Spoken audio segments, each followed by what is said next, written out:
फलस्तीनी रियासत कायम होनी चाहिए, लेकिन हमास की कोई गुंजाइश नहीं। फलस्तीन को तस्लीम करना हमास के लिए बड़ा इनाम होगा। अमेरिकी सदर डोनाल्ड ट्रंप का अक़वाम मुत्तहिदा की जनरल असम्बली से खिताब। कहा, गजा में अब जंगबंदी होनी चाहिए। हमास की वजह से जंगबंदी मुआहदा नहीं हुआ। हमास को पैगाम है कि यरगमालियों को रिहा करो। अब्राहम मुआहदे पर बात चल रही है। मैंने दुनिया में 7 जंगें रुकवाई, पाकिस्तान और भारत की जंग मैंने रुकवाई। सब समझते हैं अमन की कोशिशों पर मुझे नोबेल इनाम मिलना चाहिए। अमरीकी सदर डोनाल्ड ट्रंप का अक़वाम मुत्तहिदा की जनरल असम्बली से खिताब। कहा, ईरानी एटमी तनसीबात को मुकम्मल तबाह कर दिया। ईरान को कभी जौहरी हथियार हासिल नहीं करने देंगे। ट्रंप ने रूस को टैरिफ बढ़ाने की फिर धमकी दे दी।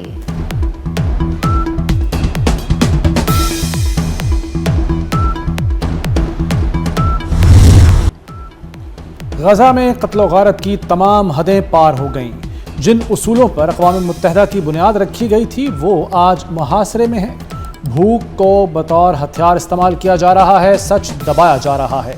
बेहिसी, अदम मसावात और सज़ा से इस्तिस्ना के बोझ तले अमन और तरक्की के सुतून लर्ज़ रहे हैं। सेक्रेटरी जनरल अक़वाम मुत्तहिदा अंतोनियो गुतेरेस का जनरल असम्बली के इजलास से इफ्तिताही खिताब। कहा, इंसानी अलमियों और माहौलियाती ख़तरात की घंटियाँ मुसलसल बज रही हैं। गजा का मुस्तकबिल किसके हाथ में होगा? अमेरिकी सदर डोनाल्ड ट्रंप आज इस्लामी मुल्कों के सरबराहान से मिलेंगे। पाकिस्तान, सऊदी अरब, कतर, इंडोनेशिया के सरबराहान शामिल। तुर्किया, मिस्र, अमारात और उर्दन के सरबराहान भी शरीक होंगे। अमेरिकी सदर जंगबंदी और तामीर नू की तजावीज़ पेश करेंगे। अमेरिकी मीडिया ने दावा किया है कि अमेरिका चाहता है इस्लामी फ़ौज गजा आए। इस्लामी ममालिक गजा की बहाली के लिए रकूम भी दें।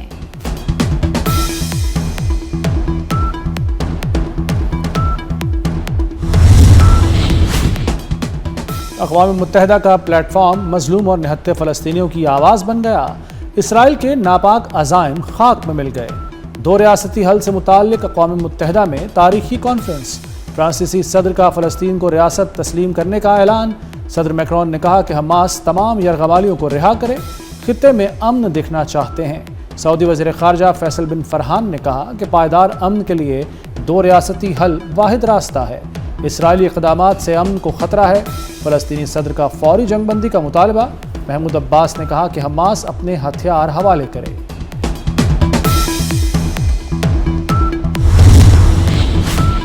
पाकिस्तान का फ़लस्तीनी रियासत को तस्लीम करने का खैर मकदम। नायब वज़ीर आज़म इसहाक़ डार ने कहा, दीगर ममालिक भी फ़लस्तीनी रियासत तस्लीम करे। ये मुनसिफाना, जामे और देरपाम की जानिब कदम है। इसहाक़ डार की OIC वज़ीर ख़ारजा इजलास में शिरकत। वज़ीर ख़ारजा की शामी सदर अहमद अल शरा से भी मुलाकात। पाकिस्तान और शाम के ताल्लुकात बेहतर बनाने का अज़्म।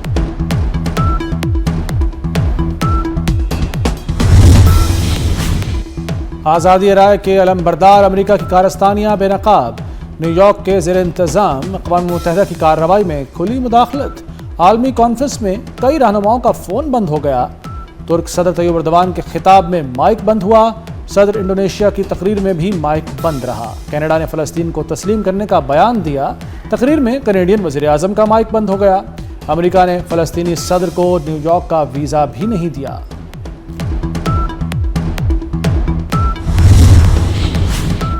ट्रंप का प्रोटोकॉल तमाम रास्ते बंद। न्यूयॉर्क में फ्रांसीसी सदर को पुलिस ने रोक दिया। पुलिस ने फ्रांसीसी सदर को सदर ट्रंप के कॉन्वॉय गुजारने के लिए रोका। फ्रांसीसी सदर गाड़ी से बाहर आ गए और सदर ट्रंप को कॉल करके रोड क्लियर करने की दरखास्त की।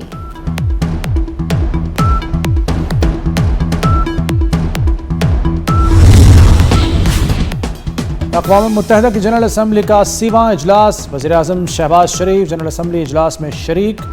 शहबाज शरीफ सदर आलमी बैंक, MD IMF से मुलाकात करेंगे। ऑस्ट्रेलिया के चांसलर और कुवैत के वली अहद से भी मिलेंगे।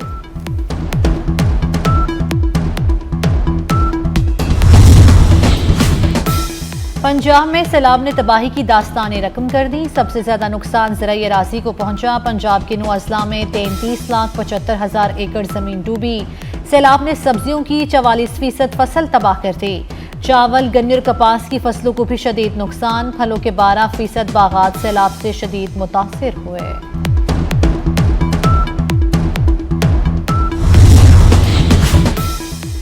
सैलाब से ज़रूरी बहरान, किसान परेशान। सैलाब के बायस ग़िज़ाई बहरान का खदशा पैदा हो गया। सिर्फ साहिवाल में 2,35,000 एकड़ ज़रई रकबा मुतासिर हुआ।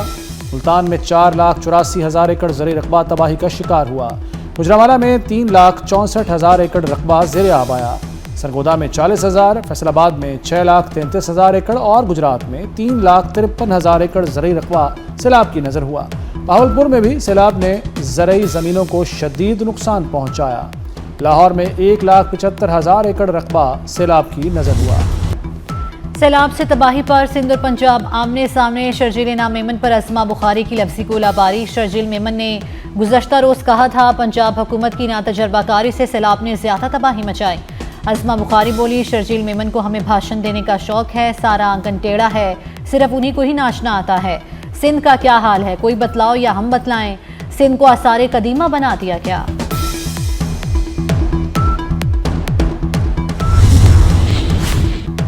तबाहकुन सैलाब गुजर गया, मुश्किलात और मसाइल पीछे छोड़ गया।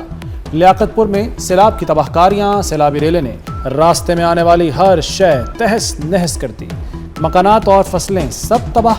सैलाब मुतासरीन रुल गए। आरिफवाला में हर तरफ तबाही के मनाजिर। दरियाए सतलुज की बेरहम मौजों ने हज़ारों अफराद को बेघर कर दिया। मुतासरीन बेसरो सामानी के आलम में खुले आसमान तले ज़िंदगी गुजारने पर मजबूर। कबूला शरीफ में सैलाब ने किसानों की कमर तोड़ कर रख दी।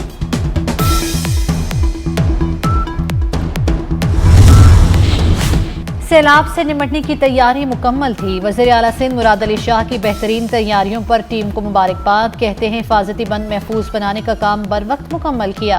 PGMA फील्ड में मौजूद रही। एक सियासी रहनुमा ने BISP को फ्रॉड कहा। उस रहनुमा को अपने बयान पर माफ़ी मांगनी चाहिए। Chairperson Benazir income support programme senator Rubina Khalid का मुतालबा। कहती हैं इस प्रोग्राम का किसी सियासी जमात से ताल्लुक़ नहीं। पिछले सैलाब में BISP ने 70 अरब रुपए की इमदाद दी। 28 लाख ख़ानदानों को फ़ीकस 25,000 रुपए दिए। मुफ्ती आज़म सऊदी अरब की नमाज जनाजा अदा कर दी गई। खादमे हरमैन शरीफैन शाह सलमान बिन अब्दुल अजीज़ अल सऊद ने गायबाना नमाज जनाजा अदा की। वली अहद शहजादा मोहम्मद बिन सलमान ने रियाज में नमाज जनाजा अदा की। हरम शरीफ और मस्जिद नबवी में भी गायबाना नमाज जनाजा पढ़ाई गई। शेख अब्दुल अजीज़ बिन अब्दुल्ला आल अल शेख कुछ अरसे से अलील थे। सऊदी अरब के उलमा कौंसिल के अमीर भी रहे। उम्मत मुस्लिमा में नुमाया मजहबी खिदमात सर अंजाम दी। मुफ्ती आज़म शेख अब्दुल अजीज़ बिन अब्दुल्ला को सबसे ज़्यादा खुतबा हज देने का एहसास भी हासिल है।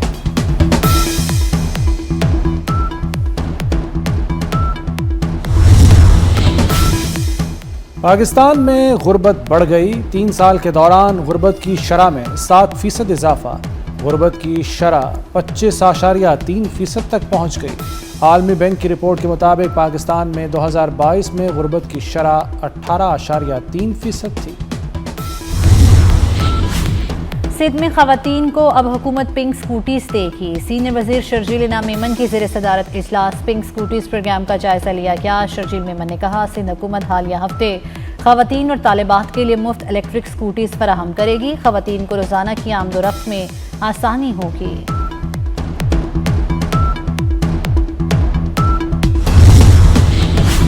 चेयरमैन PCB मोहसिन नकवी से कौमी टेस्ट टीम के कप्तान शान मसूद की मुलाकात। जनूबी अफ्रीका के खिलाफ टेस्ट सीरीज की तैयारियों पर तफसीली गुफ्तगू। कप्तान शान मसूद और कोच अजहर महमूद को फ्री हैंड मिल गया। मोहसिन नकवी ने कहा सीरीज के लिए मेरी पूरी सपोर्ट आपके साथ है। क्रिकेट के उफक पर चमकते सितारों की तलाश। PCB ने टैलेंट हंट प्रोग्राम का आगाज कर दिया। चेयरमैन मोहसिन नकवी ने लाहौर में क्रिसेंट स्कूल में इफ्तिताह कर दिया। ट्रॉफी की रुनुमाई की, खिलाड़ियों से तारुफ कराया गया। मोहसिन नकवी ने टीमों को PCB के किट बैग्स दिए। बोले मैंने क्रिसेंट स्कूल में तालीम हासिल की, खुशी है टूर्नामेंट का आगाज यहाँ से हो रहा है। प्रोग्राम में 391 स्कूल हिस्सा लेंगे। तलबा को क्रिकेट में करियर बनाने का मौका मिलेगा।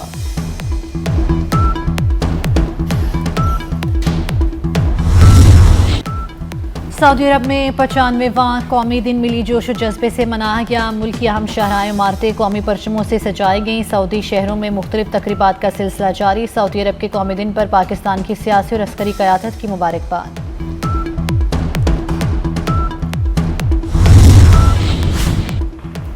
और मारूफ क्रिकेट अंपायर डकी बर्ड 92 बरस की उम्र में इंतकाल कर गए। डकी बर्ड ने 66 टेस्ट और 76 वनडे में अंपायरिंग के फराइज अंजाम दिए।